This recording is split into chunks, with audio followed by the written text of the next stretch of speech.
Certains montages patrimoniaux sont-ils dans le viseur du fisc? Bonjour Alexandre. Bonjour David. Alors il y a beaucoup de Français, il faut le rappeler, qui utilisent cette technique du démembrement de propriété, notamment dans l'immobilier, pour optimiser, on le sait, hein, les droits de succession. Et quand on lit la presse ces derniers jours, ces dernières semaines, on aurait pu croire que le fisc voyait maintenant d'un mauvais œil, encore une fois, ce type de montage patrimonial. Déjà juste, on rappelle quand même, quel est l'intérêt de démembrer un bien immobilier? Et puis après, on revient à l'actualité. Pour rappel, démembrer un bien immobilier, ça consiste à scinder le droit de propriété en deux parties. Donc il y a la partie usage qui appartient à l'usufruitier et la partie disposition qui appartient au nu propriétaire. Et démembrer un bien immobilier, ça veut dire que potentiellement, je vais aller donner la nue propriété, qui est valorisée en fonction de l'âge de l'usufruitier, à mes enfants pour pouvoir optimiser ma transmission.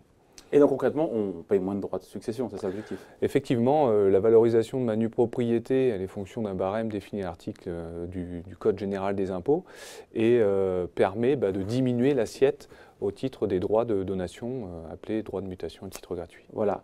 Est-ce que l'administration, encore une fois, pourquoi est-ce qu'elle serait plus regardante aujourd'hui? La loi a changé? Il y a une modification des textes avec la loi de finances 2019, puisque l'abus de droit voit son périmètre élargi. Alors l'abus de droit, pour rappel, c'est l'utilisation d'un texte dans un esprit contraire à ce qui a été adopté par le législateur, dans un but d'éluder totalement ou partiellement l'impôt. Et ce fameux abus de droit, qui à l'origine est exclusivement fiscal, dans un but d'éluder totalement ou partiellement l'impôt, devient à but principalement fiscal. Le terme exclusivement a été remplacé par? Alors, il n'est pas remplacé. Il y a une deuxième ligne dans le texte qui dit au-delà de l'exclusivement, on a aussi la possibilité d'avoir un but principalement fiscal, ce qui peut être dangereux pour le contribuable. Encore une fois, beaucoup de particuliers utilisent cette technique du démembrement de propriété. Est-ce que ces montages, encore une fois, sont en risque aujourd'hui, que ce soit pour l'immobilier ou pour même d'autres types de biens? Alors, le gouvernement se veut rassurant, puisqu'il y a un communiqué de presse qui est paru récemment, qui a vocation à rassurer le contribuable par rapport à ces stratégies patrimoniales. Pour autant, les praticiens, les spécialistes s'interrogent sur la détermination du but principalement fiscal. Qu'est-ce que recouvre cette notion?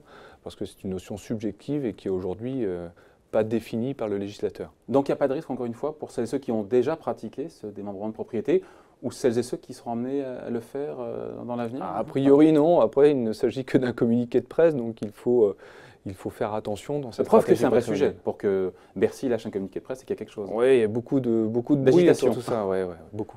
Bon. Et d'autres types de montages patrimoniaux, pour le coup, Alexandre, peuvent poser problème, au-delà, encore une fois, du démembrement d'un bien immobilier?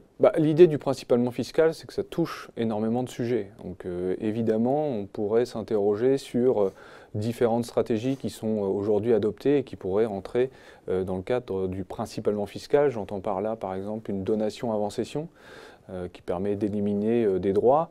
On pourrait aussi parler de changement de régime matrimonial qui pourrait permettre d'éviter des droits ou contourner des droits potentiellement importants. Une adoption simple du conjoint qui permet aussi de gagner en termes de droits. Donc toutes ces stratégies communément utilisées par les praticiens pourraient rentrer dans le viseur de l'administration fiscale.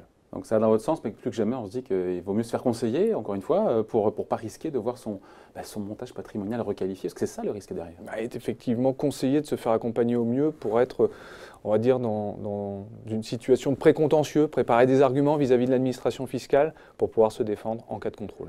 En cas de contrôle. Allez, merci Alexandre. Merci.